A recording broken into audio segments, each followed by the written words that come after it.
عثمانی تخت کے طاقتور حاکم سلطان مراد دوم، اگرچہ انہوں نے 1444 میں رضاکارانہ طور پر تخت چھوڑ دیا، لیکن سلطان مراد دوم ایک کامیاب خود مختار تھے جنہوں نے عثمانی شہروں کو کافی وسعت دی، جس سے ملک کو اہم پیش رفتوں کے ساتھ خوشحال ہونے میں مدد ملی۔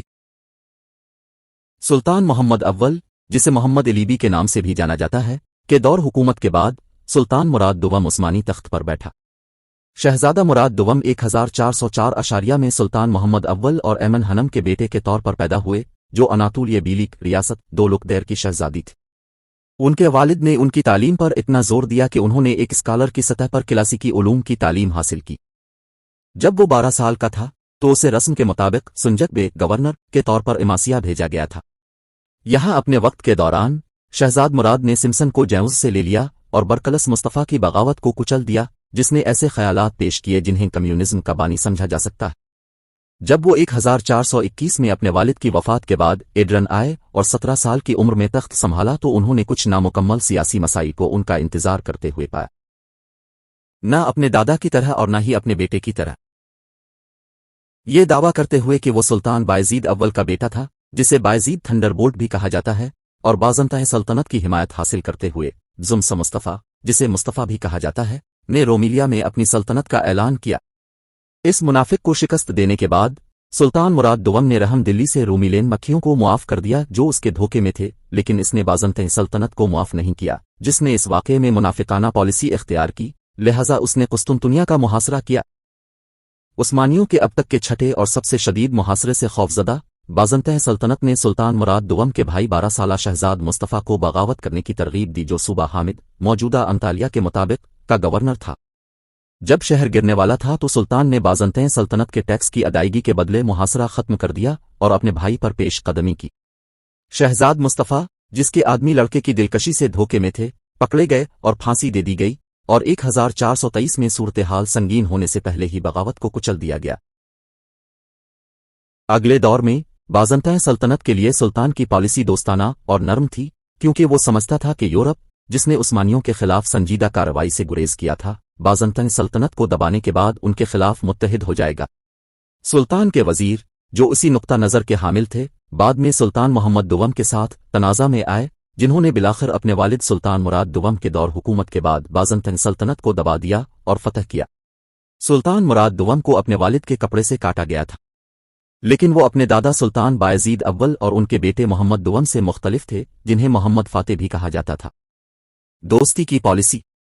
سلطان مراد دوم نے اناطولیہ بیلیکس پر پیش قدمی کی، جنہوں نے عثمانی زمینوں پر قبضہ کرنے کے لیے افراتفری کا فائدہ اٹھایا تھا۔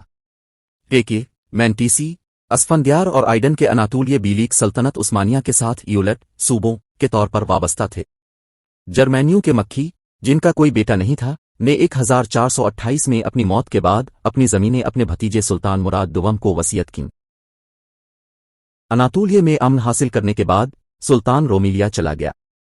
ہنگر جرمن فوج، جس نے 1426 میں عثمانی سرحد عبور کی، کو شکست ہوئی۔ دریں اسنا، نئے سربیا کے آمر کا اتحاد، جسے سلطان کی منظوری کے بغیر تخت پر بٹھایا گیا تھا، عثمانی ہنری تنازع کی وجہ بن گیا جو 25 سال تک جاری رہے گا۔ ہنری کے بادشاہ، جو دنیا کے سب سے طاقتور حکمرانوں میں سے ایک تھا، نے سربیا پر حملہ کیا، لیکن گولوباگ کے محاصرے میں ایک عام عثمانی سنجک بے کے ہاتھوں شکست کھا گئی، جس میں بوہیمیا کا سکسمنڈ، جسے لکسمبرگ کا سکسمنڈ بھی کہا جاتا ہے، 1428 میں مارا گیا تھا۔ ولاچیا اور پھر سربیا اور بوسنیا نے دوبارہ عثمانیوں کی بالادستی کو تسلیم کیا۔ 1429 اور 1435 میں امیر تیمور تامرلین کے بیٹے شاہ رخ نے مغرب میں 2 مہمات کیں۔ اس سے عثمانی دشمنوں کو امید ملی، لیکن سلطان مراد دوم نے کبھی شاہ رخ کی مخالفت کرنے کے بارے میں نہیں سوچا۔ وہ ہمیشہ اپنے ساتھ اچھے تعلقات قائم کرنے کے لیے محتاط رہتے تھے، لہذا شاہ رخ اناطولیہ میں نہیں رہے بلکہ اپنی سرزمین پر واپس چلے گئے۔ عثمانیوں اور وینس کے درمیان تعلقات 10 سال تک اچھے نہیں تھے۔ وینس نے ہنری کے ساتھ اتحاد کیا۔ سیلونیکا تھیسالونیکی پر وینس کا قبضہ تھا۔ لاطینی آبادی شہر میں آباد ہونے لگی۔ سلطان نے بلقان میں اسٹیٹس کو میں تبدیلی کو اپنے ہی قانون کی خلاف ورزی کے طور پر دیکھا۔ سلونیکا، جو طویل عرصے سے عثمانی حکمرانی کے تحت تھا، 1430 میں دوبارہ فتح کیا گیا تھا۔ وینس کی بحریہ اس فتح سے پریشان ہے کر عثمانیوں کے ملک کی طرف روانہ ہو گئی، تاہم انہیں گیلی پولی کے ساحل پر شکست ہوئی، जिस के नतीजे में दोनों रियासतों के माबैन अमन कायम हुआ। दरीं असना इवनीना शहर के लोगों ने, जो वीनस के हाथों में था, उस्मानियों के लिए बगैर किसी जंग के अपने दरवाजे खोल दिए। किरमान के इब्राहिम दुवम, जो सुल्तान मुराद दुवम के बहनोई थे, ने 1432 में सर्बिया और हंगरी के साथ इत्तेहाद किया और उनकी बीलुक की साबिका जमीनों को वापस लेने की कोशिश की। उस्मानी दो इगोहे के दरमियान फंस गए और सुल्तान अनातोलिया में दाखिल हुआ और करमानियों पर पेश कदमी की। हमेशा की तरह किरमानी मक्खी भाग गया और अपनी बीवी, जो सुल्तान की बहन थी, को खुद को छुड़ाने के लिए भेज दिया। सुल्तान करमानियों की हिफाजत करने वाले ममलूकों से झगड़ा नहीं करना चाहता था। इसके अलावा उन्हें जंग से कोई लगाव नहीं था, लिहाजा उसने अमन को कबूल किया और 1437 में एड्रन वापस आ गया। सुल्तान मुराद दुवम ने सर्बिया पर पेश कदमी की, सर्बिया के हुक्मरान को अपनी बालादस्ती कबूल करने पर मजबूर किया और बादशाह की बेटी मारा से शादी की। सर्बिया में तर्क हामियों की रहनुमा यह खातून समझ गई कि ऑर्थोडॉक्स सर्बियाई कौम की जिंदगी उस्मानी हुक्मरानी के तहत मुमकिन है। यही वजह है कि बाद में उनके सौतेले बेटे सुल्तान मोहम्मद दुवम ने उनका एहतराम किया। ताहम जब सर्बिया के हुक्मरान ने अपना वादा पूरा नहीं किया और हंगरी के बादशाह में पनाह हासिल की तो सुल्तान मुराद दुवम ने सर्बिया पर हमला किया। हंगरी की फौज जो सुरबाइयों की मदद के लिए आई थी, उसे 1438 में समरिवो में शिकस्त का सामना करना पड़ा। अगले साल सुल्तान मुराद दुवम ने बलगराद का मुहासरा किया, जहां इस वक्त हंगरी के लोग रहते थे, लेकिन वो इसे हासिल नहीं कर सकते थे। आप रोमीलिया से हमला करते हैं, हम अनातोलिया से। बलगराद के मुहासरे की इस नाकामी ने दुश्मन का हौसला बढ़ाया। किरमान के इब्राहिम दुवम ने सरहद पार की और उस्मानी सरजमीन पर कब्जा कर लिया। दूसरी तरफ उसने पोप और हंगरी पोलैंड के बादशाह को एक पैगाम भेजा और कहा, अब वहां रोमीलिया से हमला करेंगे और हम यहां अनातोलिया से उस्मानियों पर आगे बढ़ेंगे। आइए उस्मानियों को खत्म करते हैं, तब रोमीलिया तेरा होगा और अनातोलिया हमारा होगा। ये बहुत अफसोसनाक बात है कि किरमानी मक्खियों ने मुसलमानों की जमीनें, जो 1 सदी से ज्यादा अरसे से बड़ी कीमत पर हासिल की गई थीं, दुश्मन को इस तरह दे दी थी।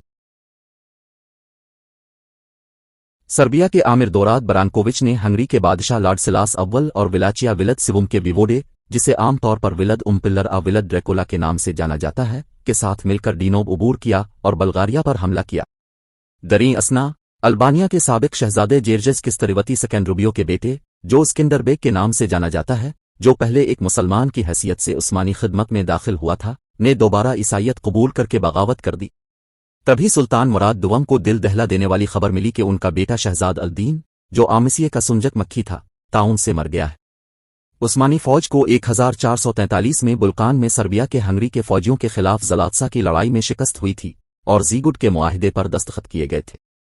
ये मुआहिदा, जिसने इसकी साबिका ज़मीनों को सर्बिया के आमिर को वापस दे दिया, बल्गारिया में उस्मानी हुक्मरानी और विलाचिया में हंगरी की हुक्मरानी को तस्लीम किया, दोनों फरीकों को 10 साल तक डीनोब उबूर न करने का पाबंद किया। दोनों फरीकों ने किस्म खाई कि वो 1444 में मुआहिदे की पासदारी करेंगे।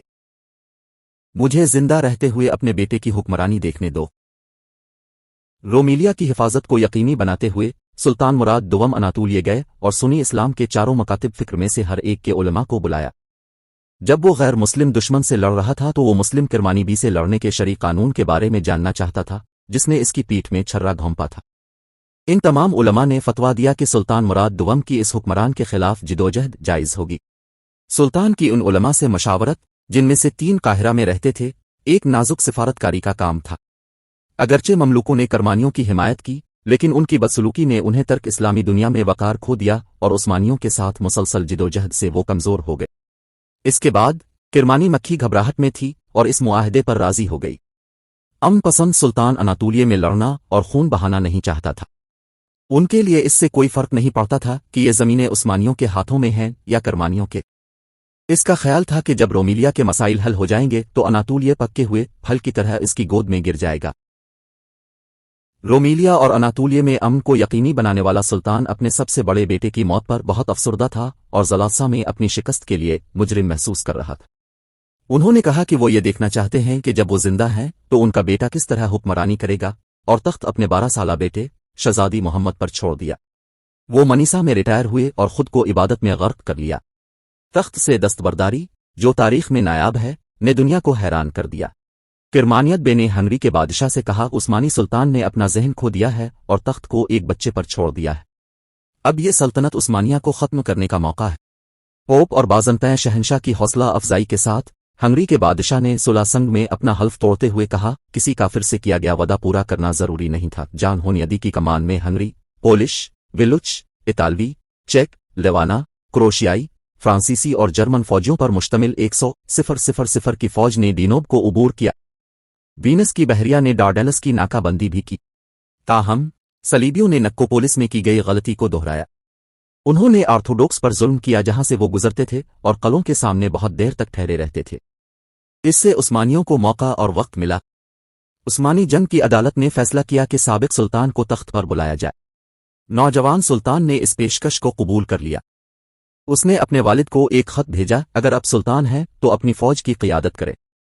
अगर मैं सुल्तान हूं तो मैं तुम्हें हुक्म देता हूं कि फौज का सरबराह ले लो। ये फ़िक्रा मंतिक की किताबों में मखमसे की एक मशहूर मिसाल है। सुल्तान मुराद दुवम ने फौरी तौर पर 40,000 की फौज की क़ियादत की और 10 नवंबर 1444 को वरना के करीब सलीबियों को शिकस्त दी।